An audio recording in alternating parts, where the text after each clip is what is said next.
I played a lot of games in 2023. A lot of those games didn't come out that year, but at the same time, a lot also did. So I wanted to spend some time in a video talking about some of my favorite games of 2023. But unlike the video I once made about the best games of 2022, this is just going to be me listing off games I played this year that came out in 2023 that I thought were a lot of fun. There's going to be some games that aren't on this list though, as I never really got around to stuff like Baldur's Gate 3, Starfield, and RE4 Remake. They may not be on here, but I'm not going to deny that they have some high quality to them. With that stated, let's get into this. I'm Crimson Rosso, and welcome to my favorite games of 2023.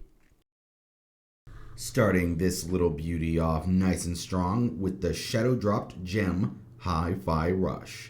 Now, I didn't get to this day one like a lot of other people did, mainly due to just not really caring as much as other people did. But then I got an Xbox that gave me a free month of Xbox Game Pass, and I had to admit I wanted to try this out. And once I did, holy fuck, I fell in love, man. This game just oozes the charm and personality that I love in games out of every part of it. And its amazing rhythm-style gameplay was insanely addictive to work on mastering. And man, this cast is some of the most fun I've had with an action game in a while. Chai and Pepperman are probably some of my favorite characters of 2023, easily. And I wholly bet if you play this game, you will feel the exact same.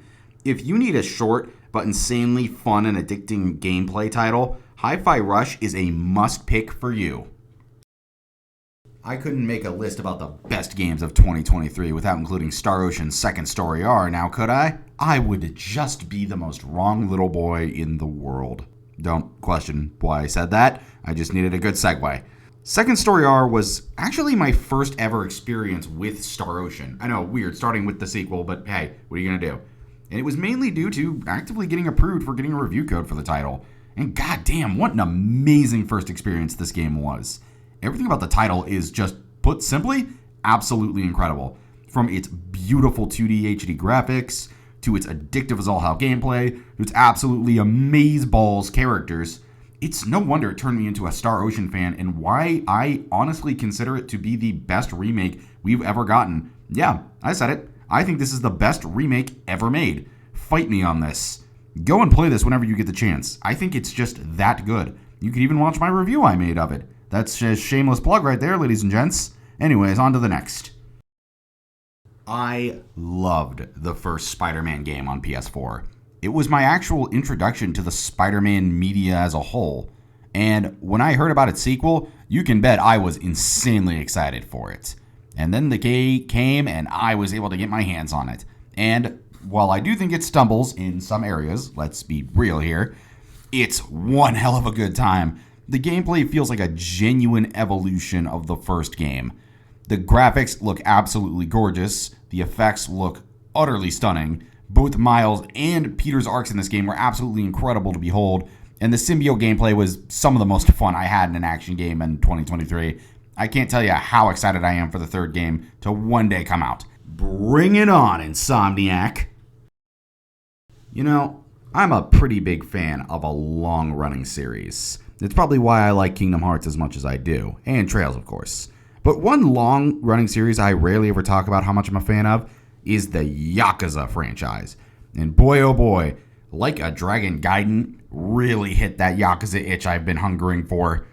It's genuinely been a while since I've been this emotionally hit by a game.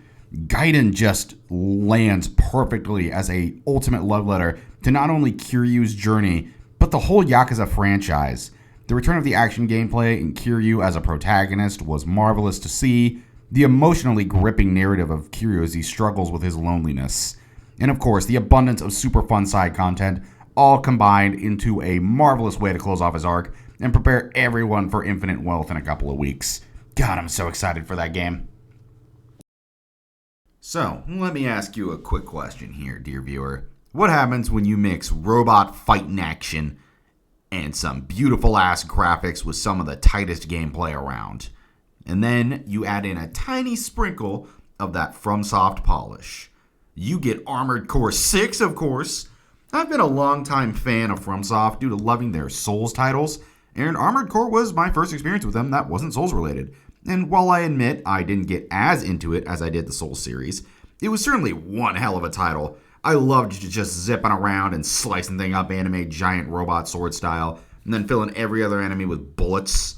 And after playing it, I gotta admit, I'm kind of curious what they're gonna do for 7 if it gets greenlit. Who knows? I just know that I'm very interested in trying it. Okay, look, before you hunt me down, I know this is a DLC. I know it probably shouldn't count, but god damn it, this was just such a good game that I wanted to talk about it. I loved Xenoblade 3. It's my favorite out of all the Xenoblade titles. I love everything about it. It was my game of the year of 2022. Its characters are amazing. It looks gorgeous. It plays like a dream come true. So I'm pretty sure you could tell I was a little more than excited for the DLC release this year. And yeah, the DLC was pretty fucking awesome. Not only was it amazing to see the OG pro tags Shulk and Rex again as Giga Chad dads, especially my boy Rex. God, he's like the guy who you should never make fun of in high school. It's nuts, his glow up. I also loved getting to know all the new characters, Matthew and of course A. Plus, seeing Rex and Shulk interact with their kids was just dope. This, along with the fantastic new additions to combat, made this game into a fantastic send-off to the Xenoblade saga, and made me absolutely happy I became a fan of this series. I just wonder what's next for everything. Possibly a Xenogears remaster? Up next on our little tour of 2023 is a surprise hit title, I gotta be honest. The free-to-play game, Honai Star Rail. I had picked this game up simply because a few friends were having a lot of fun with it, so I naturally grew curious. This was from the same company who made Genshin, a game that I didn't really click with, so I actually wasn't expecting all that much. But lo and behold, I had a blast. The game boasts a very interesting story, a lot of fun characters with great designs, and some pretty fun turn-based combat. It's also a lot more generous than a lot of other gachas I've played, even if it does also hold a few of those trappings. Honai Star Rail I still think is a damn good time for anyone who loves a good turn-based game with some fun characters. Just do yourself a favor and be ready for the long haul with grinding. You know, I love Fire Emblem. It's such a cool series. It's always got so many great entries, like Awakening and Three Houses and the other ones. Okay, so maybe I don't play it as much as I think I do, but I still love the gameplay and worlds that Fire Emblem gives me.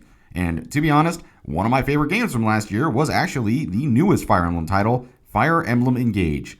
Now, with it being an anniversary title, I guess I wasn't expecting all too much from it, but I ended up pleasantly surprised at what we got. It looked absolutely fucking amazing, especially for something like the Switch, and I think it has some of the best gameplay this franchise has had to offer, which is impressive. It has a very fluid battle system, nice looking animations, and the engage mechanic was a lot of fun to utilize, especially in boss fights. It does have some pitfalls it suffers from, like having a pretty weak story and pretty meh character interactions, but its gameplay and graphics are definitely what earned it a spot on this list. Fuck its DLC though, that shit can rot in hell. So, fun fact about me. I usually like a lot of different genres of games. Puzzles, platformers, shooters, but one franchise I've never really been super into is horror. I've never really been able to get into the concept of being scared. There are horror games I do enjoy, like Resident Evil 7 and Omori, but it's never really been my first pick. So when my friends convinced me to try the Dead Space remake, I admit I was skeptical, but holy fuck am I glad I did. Everything about this game is just incredible. It looks gorgeous as all hell. Its haunting atmosphere among the Ishimura space station is just this chilling and so good. It's got great gunplay that focuses more on severing limbs than just blowing off heads. It all just connects so well and makes me see why Dead Space was able to become such a household name. If you haven't done it yet, go pick up a copy of this game. It's definitely worth your time. I've mentioned it a few times before, but I am a huge fan of the Mega Man franchise. I've loved pretty much every entry I've touched, even the ones that are awful. Okay, that's a lie. X7 can burn in fucking hell. And I always love when a game tries to replicate it and take its own way. And once I saw gameplay of Gravity Circuit being sort of a pseudo-successor to Mega Man X, I knew I just had to get it, and it does not disappoint. Everything from the level design to the graphics to even the music screamed Mega Man to me. And while the hand-to-hand combat style of the game felt a bit bit awkward at first, I eventually found a good flow to it. It does start fizzling out a bit once you reach the end game, but good lord, it is one solid product. If you have a Mega Man hankering, it's definitely worth picking up. I wonder if I should start talking about Mega Man on this channel. Let me know down below if I should. I love turn-based combat. I love 2D HD. I love amazing characters. I love awesome gameplay. And wouldn't you know it, Sea of Stars gives me all of that in every regard and more. I had been interested in this title ever since the second I saw it. And once I finally got a chance to play it, ooh baby, I was in love. Gameplay is absolutely awesome. It looks beyond beautiful. Probably one of the best pixel games I've ever seen in my life. Its characters are so likable and fun, especially the best boy girl. Best boy for real. And yes, it does have a pretty lacking story and character motivations. It more than makes up for it in basically every other regard. It's a fantastic title that anyone who's a fan of retro-style titles should play. And again, you should play it because it also has Garl in it. So it's automatically a 10 out of 10. I don't make the rules. God, Mario Wonder is such a good-ass game. Yeah, I'm jumping right into it, this one. I love Mario Wonder. And I mean more in just it being a lot of fun. Yes, Mario Wonder does boast some amazing level design. It looks absolutely stunning, runs incredibly well, has incredibly fun gameplay, and some crazy LSD-induced levels based off the really fun new Wonder Flower mechanic. It has all of that and more. But there's also something else that I think earned it a spot on this list. And that's the fact it is a video game-ass video game. It comes with no strings attached, no DLC, no day one patch, no updates, no nothing. You just pop it in, play as Mario and friends, and have a blast. I genuinely think more games need to follow this kind of example. Amazing the company with the weakest hardware is showing how it's meant to be done, am I right? Anyone? Okay. I mean, is it any real surprise this game ended up on my list? I've been a massive, massive fan of the Breath of the Wild style formula ever since I played it back in 2017. And I admit I was hella excited for the release of Tears of the Kingdom. And goddamn, was I not expecting just how much I would love this game. I'm not really much of an open world guy myself. I'm more on the big open zone things or pretty linear style or bust. But Tears of the Kingdom's pure creative freedom and insane levels of scope and ambition just blew me away with every second I spent with it. It was honestly a very strong frontrunner for my game of the year, but in the end, there were 3 other titles that I thought were better than it. So how about we get to my top 3 of the year now? Oh yeah, we had to talk about this bad boy. Liza P was an out of nowhere slam dunk for me. I remember when the demo first dropped and I gave it a try, and to be honest, I wasn't super impressed. I had some decent fun with it, it played well and controlled well, but I didn't really think it was going to blow me away. But once I got the game, I was fucking addicted to just how much fun I was having with it. You really feel how the devs took Bloodborne as a strong inspiration in both movement and gameplay, and went with their own unique spin on it. Hell, in some areas, I'd argue it outshines Bloodborne, mainly with its weapon fusing mechanic. It has issues, lack of enemies, and difficulty balancing are a bit of an issue with this game. But after Liza P, I think it's very safe to say it's dethroned Code Vein as my favorite non-FromSoft Souls-like IP. It's just that good of a title. Yeah, don't you dare look at me for a second and act like you're fucking surprised. You knew this bad boy was coming. I adore this title beyond belief. Yes, it has its issues. I know it has problems. Yada yada yada, not real fine. I don't care. I sure as shit didn't stop my love of it. So much about this game is absolutely incredible. From its amazing protagonist Clive and its cast of also incredibly likable characters, to the dark, intense story of this broken world, the amazing combat that continuously evolved over and over again with every icon we obtained. I love the insane as all hell spectacle boss fights, like when you're fucking running up Titan's arm and dodging all the attacks. Oh my god, it's probably one of the best boss fights of this year, if not the best one. I adore so much about this goddamn game, and I'm very close to calling it my game of 2023, but it isn't. Solely because there's one title, one, that stands above all else for me, and that is the next game on this list. Here it is, folks. This is my game of 2023. This is what beat out Tears of the Kingdom, what beat out Lies of P, what beat out Final Fantasy 16. My pick for game of 2023 is Ryza 3. I love the Ryza series. I fell in love with it ever since I played the first game on Switch. And once I finally got to 3 and played it, I was just genuinely absorbed in everything. The game has such a fantastic feeling of finality to it that just leaves you completely satisfied with every character arc by the end of the game. The gameplay and level design is probably the best it's ever been, and the story is incredibly fun and engaging. Characters are at their absolute peak of writing here. This game just satisfies me on every single level, and was without a doubt one of my easiest choices ever for Game of the Year. That's how good it was. That's how much I liked it.